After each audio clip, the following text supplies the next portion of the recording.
Адамдын организмин витаминдерге сугарып, минералдар менен азыктандыруучу мөмө жемиштердин кылкылдап өсүп турган мезгили. Мындай касиеттүү мөмөлөрдүн катарында малина да бар.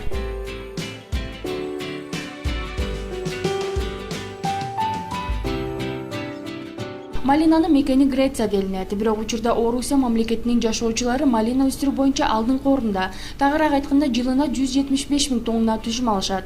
Андан кийинки баскычта Сербия турат. Алар жылына 90 000 тонна түшүм алышса, Америка Кошмо Штаттарында жылына 60 000 тоннага жакын малина терилет.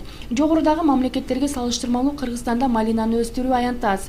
Ага карабастан малина өстүрүп, түшүмүн берген малда аны сатып, иш алып барган мекендештерибиз жок эмес. Учурда башкалабыз Бишкекте 1 килограмм малинанын баасы 150 сомдун тегереги.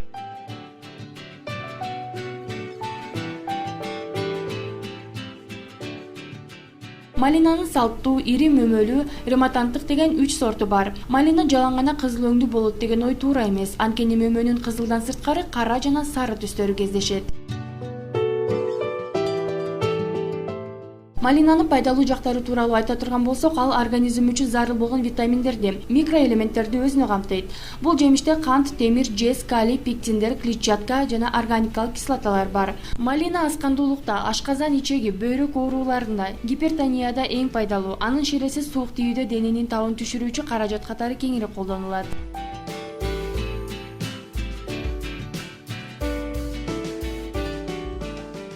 Бул жемиш өзүнө көп өлчөмдөгү жезди камтыгандыктан антидепрессант катары да колдонулат. Андыктан малина нерви чыңалган абалдагы адамдарга пайдалуу азык. Башка жемиштерге салыштырмалуу малина кайнагандан же кыян болгондон кийин деле өзүнүн дарылык касиетин жоготпойт. Андыктан жаңы малина кандай пайдалуу болсо, анын кыямы да ошондой эле таасирлүү. Малина бардык эле адамдарга сунушталбайт. Неврит, подагра оорусуна жапа чеккендер аны азыраак жеш керек. Анткени малина жогорудагы оорулардын күч алышына себепкер болушу мүмкүн. Эгерде малинаны тоголок бойдон көп убакытка сакталуусун кааласаңыз, желим контейнерге катар-катар кылып тизип, ар бир катардын ортосуна кумшекер сээп туруңуз. Баарын тегиз салып бүткөн соң муздаткычка салып коюңуз. Малинанын мөмөсү гана эмес, жалбырагы да пайдалуу. Анын 5-6 жалбырагын алып, таза жууп, 10-12 саат көлөкөгө жайып коюңуз. Анан алар сооуп баштаганда кайнак сууга демдеп, чай катары ичсеңиз болот. Бул көбүнчө жатындын булчуңдарын бекемдеп, бойго бүтүрүүгө салымын кошуп, жана дагы баланын дени сак төрөлүшүн шарттайт.